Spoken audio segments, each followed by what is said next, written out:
मेरे प्रियो, आज से 2000 साल पहले जब यीशु मसीह संसार में आया, वचन कहता है उसे अपनों ने नहीं पहचाना।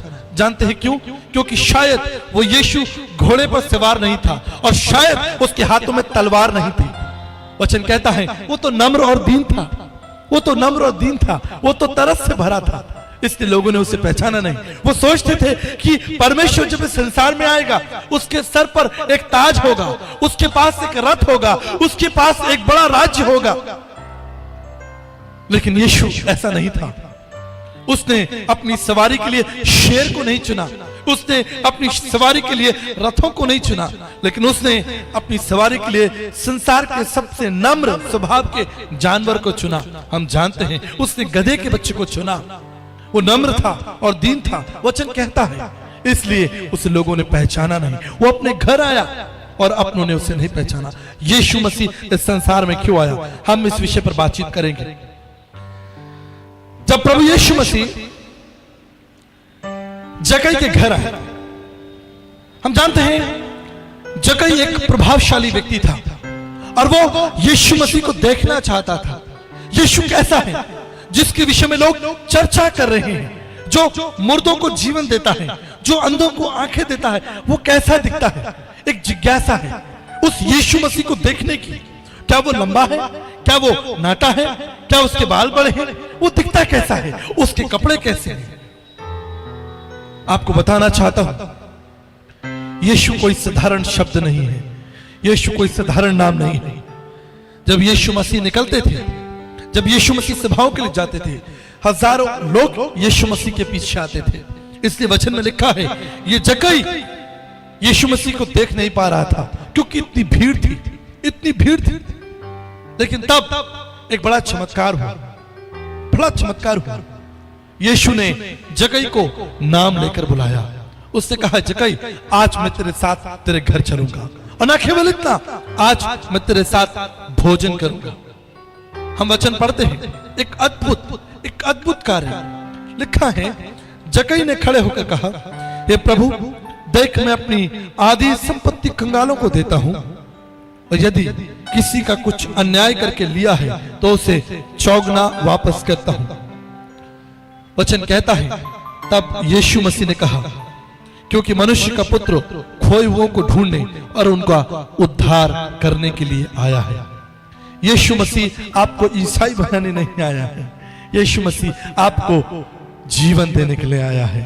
अगर आप यूहन्ना की पत्री उसका 10 अध्याय और 10 पद पढ़ेंगे, वहां लिखा है वो हमें जीवन देने के लिए आया है। He has come to give us life and life with abundance, fullness। लेकिन ये जीवन कैसे मिलेगा, ये जीवन कैसे मिलेगा? हम सोचते हैं कि धर्म के कामों से हमें जीवन मिल जाएगा। दर्शन शास्त्र कहता है न योगेन न सांख्येन कर्मणा नो न विधाया ब्रह्म एकत्र मोक्ष विद्यते सिद्धते नान्यथा। दर्शन शास्त्र कहता है कि ना योगा करने से और ना माला जपने से और ना प्राचीनों के आगे माथा टेकने से और ना नदियों में स्नान करने से और ना जीव जंतुओं को भोजन कराने से और ना मनुष्य के किसी प्रयास से मोक्ष मिलता है, उद्धार मिलता है परमेश्वर की दया से, परमेश्वर की अनुग्रह से। देवानुग्रह हेतुक्रम उस परमेश्वर की दया से मनुष्य उस मोक्ष को प्राप्त कर सकता है। उद्धार क्या है? What is salvation? यीशु मसीह संसार में क्यों आया? वचन कहता है अगर हम सारे जगत को प्राप्त कर लें और अपने प्राणों की हानि उठाएं तो हमें क्या लाभ होगा? सन 2016 में 8 नवंबर को जब भारत देश में नोटबंदी हुई, मैंने एक किस्सा पढ़ा। एक धनवान व्यक्ति जिसके पास बहुत सा धन था, बहुत सा धन था, जब उसने सुना कि ये धन अब बेकार हो गया है, अब ये धन मेरे लिए उपयुक्त नहीं है, उसे हार्ट अटैक आ गया। उसके 3 बेटों ने उसे हॉस्पिटल में एडमिट कराया। पहला दिन निकल गया, उस धनवान व्यक्ति ने अपने बेटे को बुलाया और पूछा क्या उस धन के विषय में कोई परिणाम निकला, क्या हमारा धन बच सकता है? बेटे ने कहा पिताजी अभी कोई परिणाम नहीं निकला।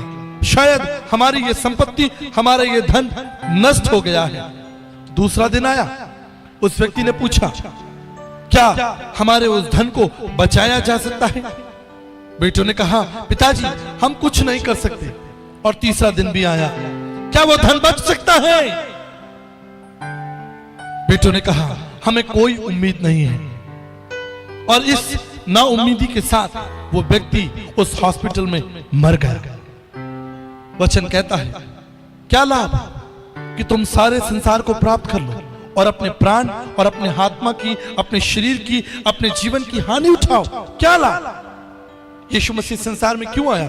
वचन कहता है, जक्कई के पास बहुत सा धन था, उसके पास नाम था, उसके पास शोहरत थी, उसके पास बड़े बड़े अधिकार थे, लेकिन जो नहीं था वो था उद्धार।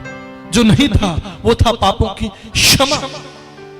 जब उसने अपने पापों को मान लिया, वचन कहता है, बाइबल कहती है कि उसने उन्हें क्षमा कर दिया। धन है वे जिसके अधर्म क्षमा हुए, और धन है वे जिनके पाप ढांपे गए। धन है वह मनुष्य जिसे परमेश्वर पापी न ठहराए। मेरे प्रियो, अपने जीवन के विषय में सोचिए। एक दिन मुझे और आपको इस संसार से जाना है। हमें एक दिन इस संसार से जाना है। हम इस संसार में सदा के लिए नहीं हैं। शायद कल हम इस संसार में ना हो, शायद परसों हम इस संसार में ना हो। आप कहां होंगे? सोचिए, क्या ये धन, संपत्ति, ये नाम, ये शोहरत, ये ताकत, ये सब कुछ हमारे प्राणों की रक्षा कर सकती है? कदापि नहीं। आपको इस संसार से जाना है। I was reading about Marilyn Monroe. Marilyn Monroe America की एक बहुत सुंदर अभिनेत्री थी। कहा जाता है कि पृथ्वी पर ये सबसे खूबसूरत महिला थी। चूंकि एक अभिनेत्री थी, हजारों लाखों लोग उसे पसंद करते थे। लोग उससे मिलने के लिए आते थे। उसे बड़े बड़े समारोह में बुलाया जाता था। एक दिन मर्लिन मैनरो को अमेरिका के राष्ट्रपति के राजभवन में बुलाया गया एक बड़े कार्यक्रम के लिए। मर्लिन वहां पर गए, उसने लोगों का मनोरंजन किया, और मनोरंजन के बाद वो अपने होटल रूम में चली गई। दूसरे दिन लोग उसे लेने के लिए आए। उसे दूसरे शहर जाना था। दरवाजा खटखटाया गया, लेकिन मर्लिन मैनरो ने दरवाजा नहीं खोला। लोग डर गए, ये क्या हुआ? लोगों ने दरवाजा खटखटाया, दरवाजा तोड़ा गया। पुलिस ऑफिसर्स अंदर गए। उन्होंने देखा कि मर्लिन मैनरो ने आत्महत्या कर ली।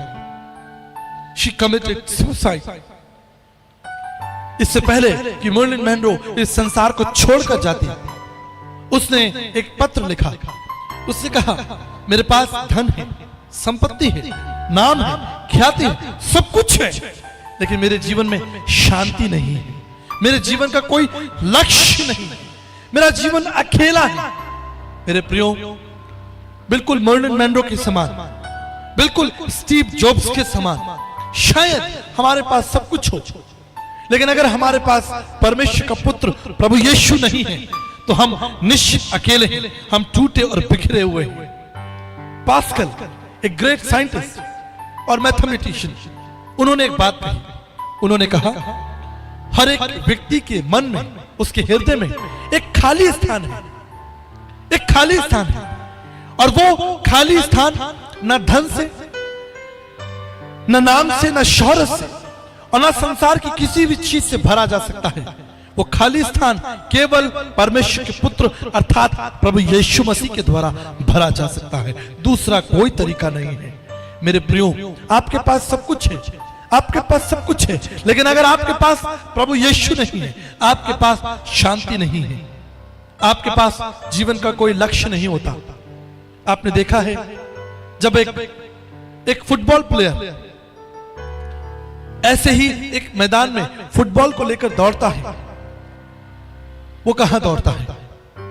वो उस बॉल को लेकर एक गोल पोस्ट की तरफ, उस निशाने की ओर दौड़ता है जहां पर उसे उस बॉल को डालना है। एक लक्ष्य, एक लक्ष्य।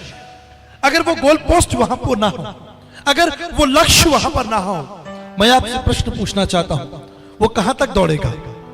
उसके दौड़ने की दिशा क्या होगी? उसके दौड़ने का लक्ष्य क्या होगा?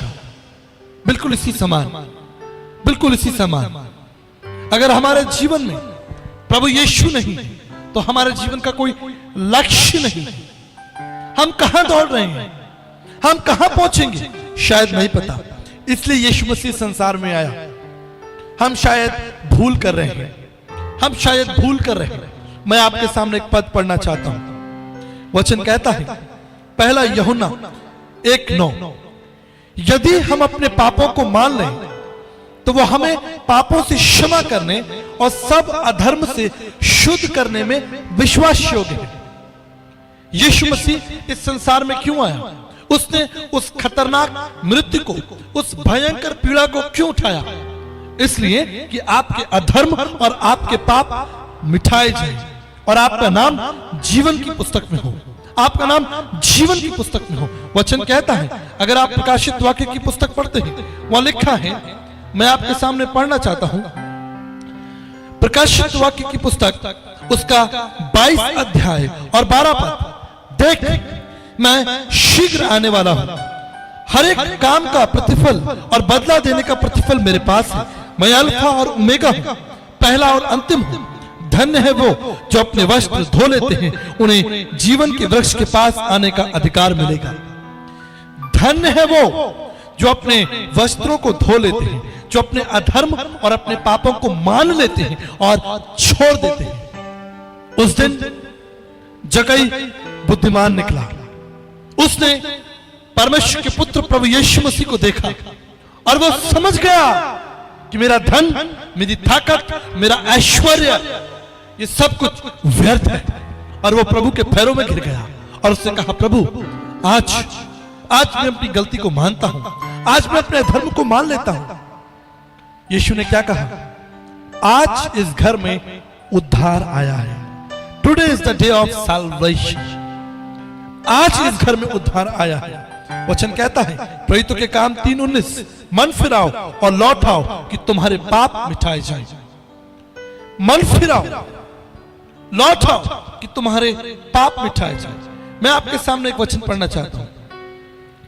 वचन कहता है, पहला पत्रस उसका 4 अध्याय 8 पद, प्रेम पापों को ढक देता है।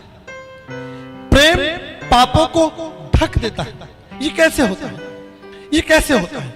आइए हम वचन से देखते हैं। अगर आप उत्पत्ति की पुस्तक और उसके 3 अध्याय को देखें और 21 पद को देखें, यहां लिखा है, और यहोवा परमेश्वर ने आदम और उसकी पत्नी के लिए चमड़े के अंगरखे बनाए और उनको पहना दिया। इस सिद्धांत को जरा ध्यान से सुनिए। यह सिद्धांत पृथ्वी की उत्पत्ति के समय में है, जब आदम और हव्वा परमेश्वर की उपस्थिति में खड़े होते थे और वहां कोई डर नहीं था, वहां कोई भय नहीं था, और ना आदम और हव्वा ने कोई कपड़े पहने हुए थे। शायद एक विशेष प्रकाश, परमेश्वर का तेज उन्हें घेरे रहता हो। यह अद्भुत होगा।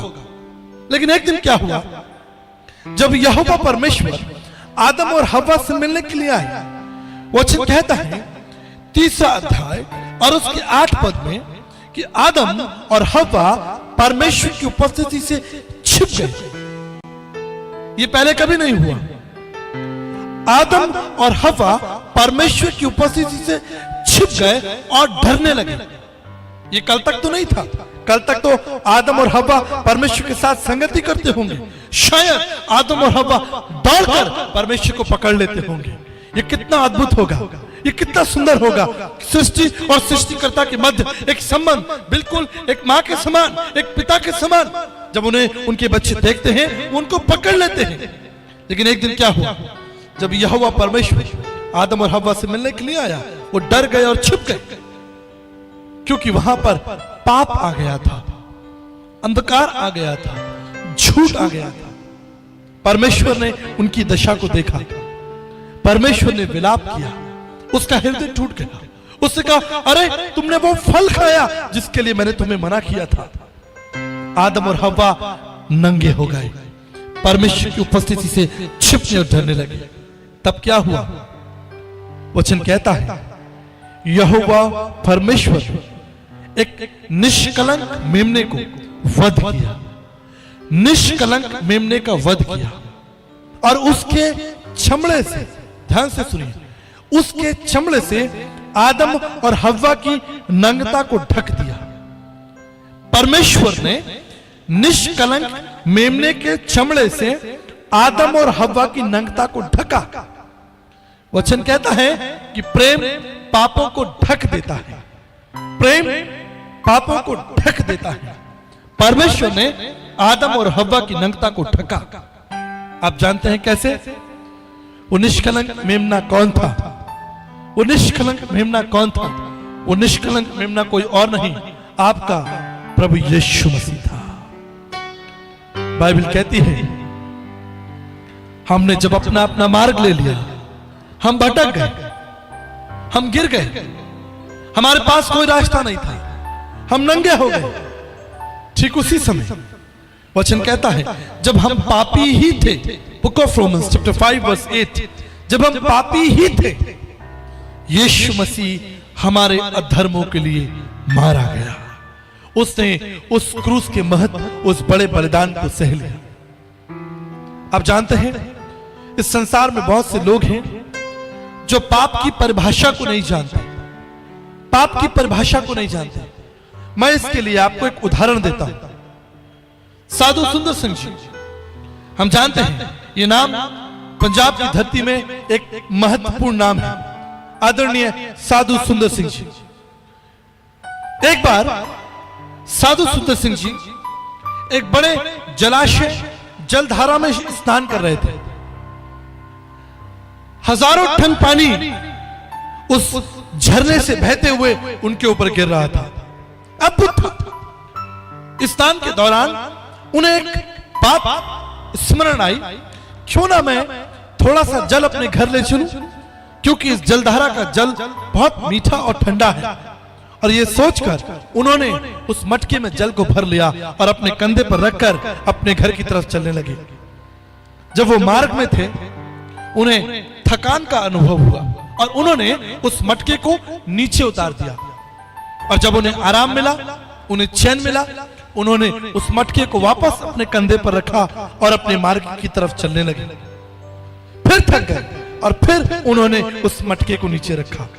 जब कई बार वो ऐसा कर चुके, पवित्र आत्मा ने साधु सुंदर सिंह से पूछा, साधु सुंदर सिंह, अभी तो तुम जलधारा में स्नान कर रहे थे, हजारों टन पानी तुम्हारे ऊपर था, तुम तो जलाशय में गोते ले रहे थे और तुम्हारे ऊपर झरनों से पानी गिर रहा था, तब तुम्हें थकान और दर्द का अनुभव नहीं हुआ। लेकिन थोड़ा सा जल अपने कंधे पर रखकर चल रहे हो, तुम थक जाते हो, ऐसा क्यों? मेरे प्रियो, ये अद्भुत है। जब तक मैं और आप पाप में तैरते रहेंगे, हमें पाप का बोझ कभी पता नहीं चलेगा। लेकिन जब वही पाप मटके रूपी प्रभु यीशु मसीह के रूप में इकट्ठा किया जाए, आपको पता चलेगा कि आपका पाप वास्तव में कितना भारी है, कितना भारी है। आप अपने पापों को लेकर चल नहीं सकते। जिस समय यीशु मसीह ने उस क्रूस को उठाया था, वो क्रूस कुछ और नहीं था, वो आपके और मेरे पापों की कीमत थी, मेरे और आपके अधर्म का बोझ था जो यीशु मसीह के ऊपर लादा गया। यीशु आपको ईसाई बनाने नहीं आया। परमेश्वर को इसमें कोई रुचि नहीं कि आप ईसाई बन जाएं। परमेश्वर को इस बात में रुचि है कि आपके अधर्म, आपके पाप क्षमा हो और आपका नाम जीवन की पुस्तक में हो, ताकि जब आप इस संसार से जाएं, आप उस राज्य में प्रवेश करें जो युगान युग का है। मेरे प्रियो, क्रूस एक भयानक शब्द है। प्राचीन काल में इस शब्द पर कोई बातचीत नहीं करता था। क्रूस एक गंदी गाली हुआ करती थी। क्रूस एक भयानक शब्द हुआ करता था। कोई क्रूस के विषय में सोचता भी नहीं था, क्योंकि बड़े बड़े अपराधियों को क्रूस पर चढ़ाकर मारा जाता था। यह खतरनाक था, इसलिए लोग क्रूस से छिपते और डरते थे। कोई क्रूस के विषय में बात नहीं करता था। लेकिन एक दिन क्या हुआ, एक दिन प्रभु यीशु मसीह को क्रूस पर चढ़ाया गया। हालेलुया। यीशु मसीह को क्रूस पर चढ़ाया गया। यह अद्भुत था। उससे पहले भी हजारों लोग क्रूस पर कुर्बान हुए, क्रूस पर मारे गए। हजारों लोगों को क्रूस पर यातना दी गई, उन्हें तड़पाया गया। हजारों लोगों को रोमी सरकार के द्वारा क्रूस पर भयानक मृत्यु दी गई। इसलिए क्रूस एक बहुत ही गंदा शब्द था। लेकिन एक दिन यीशु मसीह को क्रूस पर चढ़ाया गया।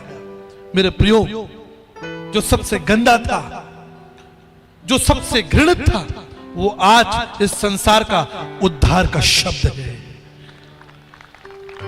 आप कल्पना कीजिए कि वो यीशु मसीह अगर लकड़ी के जीवन को बदल सकता है तो वो आपके जीवन को क्यों नहीं बदलेगा। इसलिए उसने कहा कि मैं तुम्हारे जीवन को बदलने आया हूं। I have come to change your life, life with love and peace. मैं तुम्हें आशा देने आया हूं। इससे वचन कहता है उसने हमसे प्रेम किया। हालेलुया। उसने हमसे प्रेम किया, उसने हमारा बोझ उठाया, उसने हमारे आंसुओं को पोंछा, उसने अपने लहू से हमारा नाम जीवन की पुस्तक में लिखा। वचन में कहता है कि मैंने तुम्हारा नाम अपनी हथेली पर लिखा है। मैं आपको एक अद्भुत बात बताता हूं। जब मैं अपनी पत्नी अर्थात दीप्ति, हम जब कॉलेज में पढ़ते थे, कई बार हम हथेली पर एक दूसरे का नाम लिख लेते थे। लेकिन यह निश्चित था कि घर जाने से पहले वो नाम मिटा दिया जाए ताकि माता पिता उस नाम को ना देख लें। बाइबल कहती है मैंने तुम्हारा नाम अपनी हथेली पर खोद कर बनाया है, मैं इसे कभी नहीं मिटाऊंगा। ये अद्भुत है, ये अद्भुत है। मनुष्य आपको भूल सकता है, मनुष्य आपके नाम को मिटा सकता है। जो मनुष्य आपको देता है वो आपसे वापस लिया जा सकता है। मनुष्य आपको ऊंचे पद पर बैठाएगा, मनुष्य आपको मेंबर ऑफ पार्लियामेंट बना देगा, मनुष्य आपको प्रधानमंत्री बना देगा, वही मनुष्य आपको नीचे उतार देगा। मनुष्य आपको महिमा देगा और वही मनुष्य आपके विरोध में खड़ा हो जाएगा। लेकिन बाइबल कहती है, वचन कहता है जो परमेश्वर देगा वो तुमसे कभी वापस नहीं लिया जाएगा। जो परमेश्वर देगा वो अनंत काल के लिए देगा। उसने कहा है मैं तुम्हें जीवन देने आया हूं और उसने हमें युगानुयुग का जीवन दिया है, वो हमसे कभी वापस नहीं लेगा। उसने अपने पुत्र प्रभु यीशु मसीह के द्वारा हमें वो अनंत जीवन दे दिया है। मेरे प्रियो, एक ही आशा है, एक ही आशा है। आज शाम जब मैं आपके सामने खड़ा हूं, मुझे नहीं मालूम आपकी आवश्यकताएं क्या हैं। क्या आप बीमारी के लिए प्रार्थना कराने आए हैं? क्या आप संसार की तमाम चीजों के लिए प्रार्थना कराने आए हैं? लेकिन मैं आपको एक चीज देना चाहता हूं। I want to give you one thing। एक चीज मैं आपको इस स्थान से देकर भेजूंगा और वो है अनंत की आशा।